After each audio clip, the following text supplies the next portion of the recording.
Everyone, I hope आप सभी अच्छे होंगे। और आज हम स्टार्ट करने वाले हैं अपने पिछले लेक्चर में हमने अपने PYQ का पार्ट 1 किया था। इसमें हम सेकंड पार्ट करेंगे और इसके 30 क्वेश्चन को कंप्लीट करेंगे। एक कंप्लीट सेट हो जाएगा CTP का। तो यहाँ पे हमारा 15 क्वेश्चन आता है। Primary characteristic of children with dyslexia includes. जो प्राइमरी कैरेक्टरिस्टिक हैं वो क्या है जिस बच्चे को डिसलेक्सिया होता है, तो उसकी होती है जो मेनली क्या है। हम इसमें ज़्यादा टाइम वेस्ट नहीं करेंगे, जो भी हमारा आंसर होगा डायरेक्ट हम उसको रीड करेंगे। डिसलेक्सिया होता है जिस बच्चे को रीडिंग में प्रॉब्लम होती है, वो बच्चा डिसलेक्सिया से इन्फेक्ट होता है। तो इसमें ऑप्शन सी हमारा राइट आंसर होगा। Option number C right answer.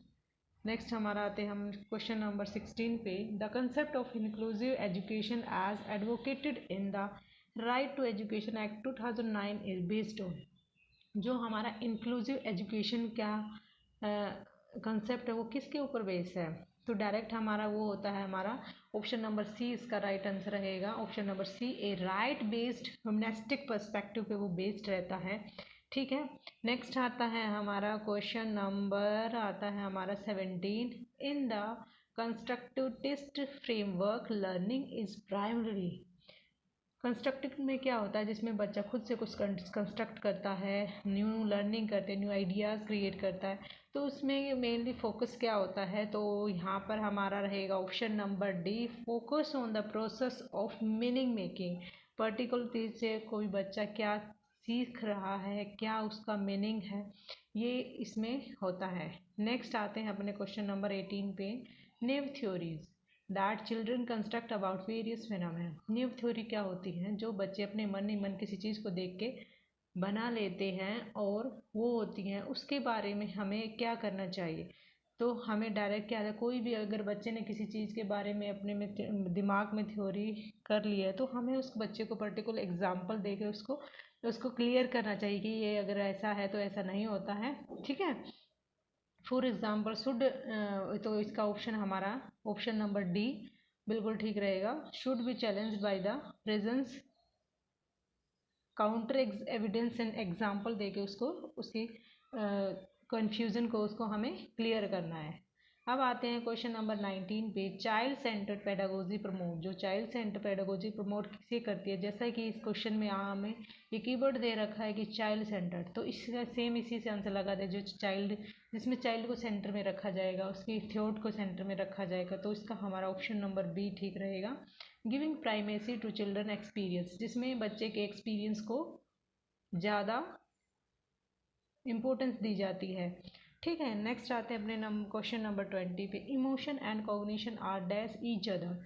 जो इमोशन और कॉग्निशन होते हैं उनका एक दूसरे से कैसे रिलेट होते हैं, कैसे लिंक होता है उनका, तो वो क्या होते हैं, एक दूसरे से रिलेटेड होते हैं। They are intervene with each other. ठीक है। तो ऑप्शन सी हमारा राइट आंसर रहेगा। अब आते हैं अपने क्वेश्चन नंबर 21 पे। Which of the following statement about learning is correct from A constructivist perspective की अकॉर्डिंग हमारा कौन सी स्टेटमेंट ठीक रहेगा। उसमें हमने पिछले क्वेश्चन में पढ़ा था कि जो कंस्ट्रक्टिविस्ट होता है इसमें क्या होता है, बच्चे न्यू आइडियाज़ क्रिएट करता है, नई नई लर्निंग सोचता है, न्यू थॉट उसके अंदर आते। तो उसमें क्या होगा, इसमें हमारा ऑप्शन नंबर डी रहेगा। Learning is the process of construction of knowledge by active engagement. ठीक है। जिसमें बच्चा एक्टिव तरीके से एंगेज रहता है, वही हमारा ऑप्शन रहेगा।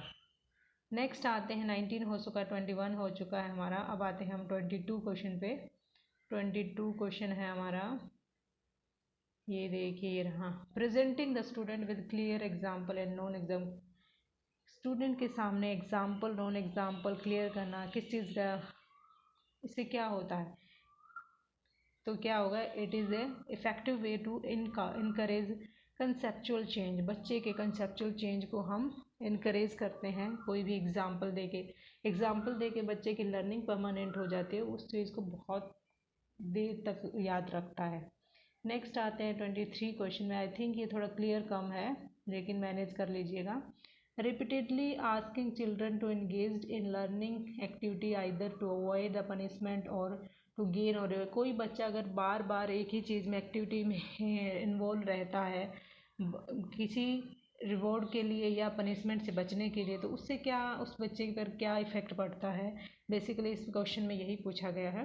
तो सभी ऑप्शन इसमें रहते हैं, तो बच्चे का हमारा यहाँ पे ऑप्शन नंबर डी रहेगा, decrease children's natural interest and curiosity involvement in the learning. अगर बच्चा एक ही तरीके में लेकिन उसका इंटरेस्ट नहीं है, लेकिन वो किस लिए उसमें एंगेज है, ताकि वो पनिशमेंट से बच सके और कोई रिवॉर्ड उसे मिल सके, तो इससे क्या उसका नेचुरल जो इंटरेस्ट है किसी चीज़ में वो धीरे धीरे कम हो जाएगा। नेक्स्ट आते हैं हम 24 क्वेश्चन पे, which of the following practice promote meaningful learning. हम मीनिंगफुल लर्निंग को कौन सी चीज़ें प्रैक्टिस करती है, जो ऑप्शन 4 दे रखे हैं। कॉर्पोरल पनिशमेंट तो नहीं होगा, कोऑपरेटिव लर्निंग एनवायरनमेंट, अच्छा कोऑपरेटिव लर्निंग एनवायरनमेंट होगा। कंटिन्यूस कॉम्प्रिहेंसिव लर्निंग, पूरा उसको कंटिन्यू हर तरीके से उसको इवेल्युएट किया जाएगा, कहाँ पे उसकी मिस्टेक है, कैसे किस चीज़ में उसको कमी है, ये भी ठीक है। कांस्टेंट कंपैरेटिव इवैल्यूएशन, लगातार उसका कांस्टेंट कम नहीं, ऐसा नहीं होगा। तो ऑप्शन 2 और 3 इसके डायरेक्ट आंसर रहेंगे, ऑप्शन बी यहाँ पे इसका राइट आंसर हो जाएगा। ठीक है, अब आते हैं हम अपने क्वेश्चन नंबर 25 पे।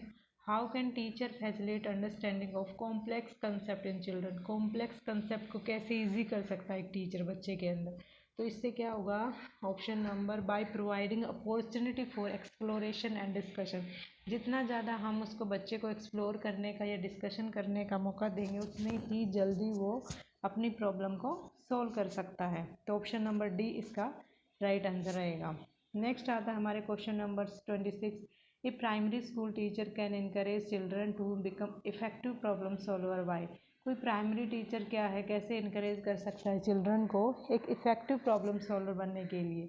तो इसमें क्या रहेगा, सिंपली इसमें ऑप्शन नंबर डी इसका आंसर रहेगा। इनकरेज करेगा children to make initiative guesses and then brainstorming all the same. किसी भी चीज़ को खुद को उसे इनिशिएट करने के लिए प्रमोट करेगा, खुद उसे डिसीजन लेने के लिए करेगा, जिससे कि उसके ब्रेनस्टॉर्मिंग हो सके, उसको डिसीजन लेने की उसकी पावर जो स्ट्रॉन्ग हो सके। ठीक है, अब आते हैं 27 क्वेश्चन पे। 27 क्वेश्चन हमारा क्या बोलता है, in which of the following period does physical growth and development occur at a rapid rate. जो हमारी फिजिकल ग्रोथ है बच्चे की, किस टाइम पे वो सबसे ज़्यादा तेज़ रहती है, रैपिड पेस पे रहती है। तो जो हमारा इन्फेंसी एंड अर्ली चाइल्डहुड होता है ना, उसमें अगर इसमें मेनली अगर अलग अलग भी दे रखा हो तो हम इसमें अर्ली चाइल्डहुड को देंगे। अब इसमें दोनों कंबाइनेशन में दे रखे तो अर्ली चाइल्डहुड पक्का हमें लेना, तो ऑप्शन नंबर ए इसका डायरेक्ट क्वेश्चन ठीक रहेगा, infancy and early childhood. Next आते हैं क्वेश्चन नंबर 28 पे, which of the following is not a principle of development. Principle development का प्रिंसिपल इनमें से which of the following is not a principle of development. कौन सा प्रिंसिपल नहीं है।